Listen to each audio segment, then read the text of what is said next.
अब जैसे ये CSI नेट का एक क्वेश्चन है, इसमें हमें ये बताना है कि इक्विवेलेंट सेट से रिलेटेड क्वेश्चन है कि कौन सा सेंटेंस ट्रू है।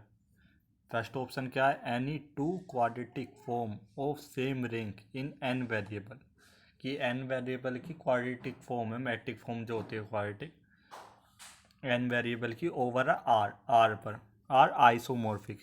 आइसोमॉर्फिक कहते हैं इक्विवेलेंट। आइसोमॉर्फिक का मेन मतलब ही क्या होता है कि जिनका बिहेवियर सेम हो, ठीक, उसे हम कहते हैं आइसोमॉर्फिक। तो यहाँ पे इक्विवेलेंट दिखाना है। तो जैसा कि मैंने लास्ट की कुछ वीडियो में बात भी करी थी कि इक्विवे ओवर आर इक्विवेलेंट कब होती है, जब हमारी किसी भी, मान लो पी और क्यू दो मैट्रिक्स हैं, उनको यदि हमें आइसोमॉर्फिक चेक करना है ओवर आर, तो एक तो rank of P equal to rank of Q होना चाहिए और signature of P equal to होना चाहिए सिग्नेचर ऑफ क्यू। सिग्नेचर क्या होता है, number of positive eigen value minus number of negative eigen value. जो भी हमारी मैट्रिक्स की आइगन वैल्यू आती है उसमें पॉजिटिव आइगन वैल्यू में से number of positive eigen value में से number of negative eigen value minus कर दें। तो किसी भी यदि दो मैट्रिक्स को हमें आइसोमॉर्फिक या इक्विवेलेंट दिखाना है तो हमारा ओवर आर, तो हमारे क्या होना चाहिए, एक तो उन दोनों मैट्रिक की रैंक इक्वल होनी चाहिए और उनका सिग्नेचर इक्वल होना चाहिए। अब बात करें यदि पी और क्यू दो मैट्रिक्स हैं, उन्हें ओवर सी इक्विवेलेंट या फिर आइसोमॉर्फिक दिखाना है, तो क्या उनकी रैंक केवल इक्वल, सिग्नेचर इक्वल हो या ना हो। बस यहाँ पर ओवर यदि सी की बात करेंगे यानी कॉम्प्लेक्स नंबर में, तो इनकी केवल हमारी क्या इक्वल होनी चाहिए, रैंक इक्वल होनी चाहिए। तो इसी हिसाब से सेंटेंस है, any two quadratic form of same rank in n variable over R are isomorphic.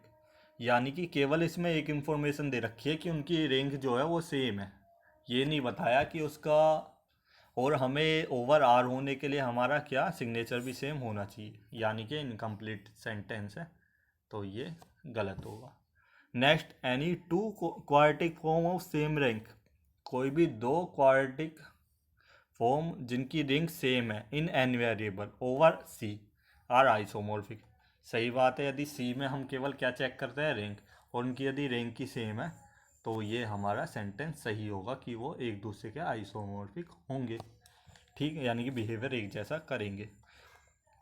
Third है, any two quadratic form in n variable are isomorphic over R. Third में क्या बोला है हमारा कि दो क्वाड्रेटिक फॉर्म है एन वेरिएबल की, are isomorphic over R C है, मतलब सी के आइसोमॉर्फिक है। पर यहाँ पर ये नहीं बताया हमें कि इसकी रिंग सेम है या नहीं। तो यदि ओवर सी आइसोमॉर्फिक किसी दो मैट्रिक के होने के लिए उनकी रिंग सेम होना जरूरी है। तो अगेन ये इनकम्प्लीट सेंटेंस है, पूरा डाटा नहीं है, तो ये भी गलत होगा। A quadratic form in for variable, यानी कि 4x4 की एक मैट्रिक है, ठीक, यहाँ पर 4x4 की एक मैट्रिक है, may be to isomorphic to a quadratic in variable. तो ये हमारी क्वाड्रेटिक इन 10 वेरिएबल, यहाँ पे एक 10 रह गया, ये 10 कट गया, इनके बाद यहाँ पर आएगा 10। तो ये क्वेश्चन क्या है, a quadratic form in for variable, कि क्वाड्रेटिक फॉर्म यदि हमारी फोर वेरिएबल में बी आइसोमॉर्फिक, कि फोर वेरिएबल की एक जो क्वाड्रेटिक फॉर्म बनेगी वो क्या आइसोमॉर्फिक हो सकती है 10 वेरिएबल वाली क्वाड्रेटिक फॉर्म के, बिल्कुल हो सकती है। वो कैसे, और जहाँ भी एक चीज़ हमें याद रखनी है, यहाँ पे ना ओवर आर दिया है ना ओवर सी। जिस भी क्वेश्चन में हमें इक्विवेलेंट या फिर आइसोमॉर्फिक चेक करना हो दो मैट्रिक्स का और वो ओवर आर या सी ना दिया हो, तो हम हमेशा सी को कंसीडर करके चलेंगे कि ये सी के लिए पूछ रहा है। अब सी में क्या होता है, उसकी रिंग सेम होनी चाहिए। अब हमारे पास यदि कोई, एक मिनट में इसे रेस कर लेता हूँ।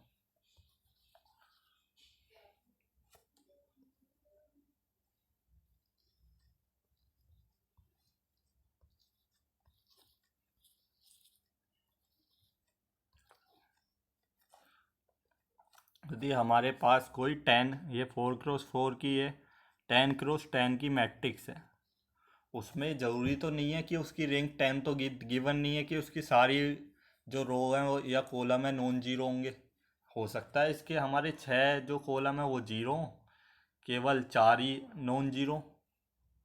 तो ये बिल्कुल पॉसिबल है। इसमें मे भी लिखा है, ध्यान दें, मे भी, कंफर्म नहीं, मे भी बिल्कुल हो सकता है। यदि हमारी 10x10 की मैट्रिक्स है, उसमें केवल 4 ही ऐसी रोज हैं जो नॉन जीरो हैं और सारी जीरो रोज हैं, तो उसकी रैंक क्या हो जाएगी? 4।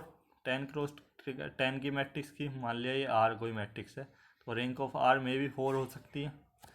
और इसकी भी रैंक 4 है। 4x4 की, 4 वेरिएबल की है। 4 वेरिएबल मतलब हर एक वेरिएबल की अपनी वैल्यू है, कि इसकी मतलब चारों रो नॉन जीरो है, तो इसकी रैंक 4, इसकी रैंक 4, तो ये आइसोमॉर्फिक ओवर सी हो सकती है। तो क्योंकि मे भी है तो ये ऑप्शन राइट होगा। यदि मे भी नहीं होता तो हम नहीं बोल सकते थे कि हो सकता है 10 की जगह, मतलब 10/10 में 5 रैंक हो, 6 हो, 7 हो, पर हाँ 4 भी हो सकती है। तो ये राइट है।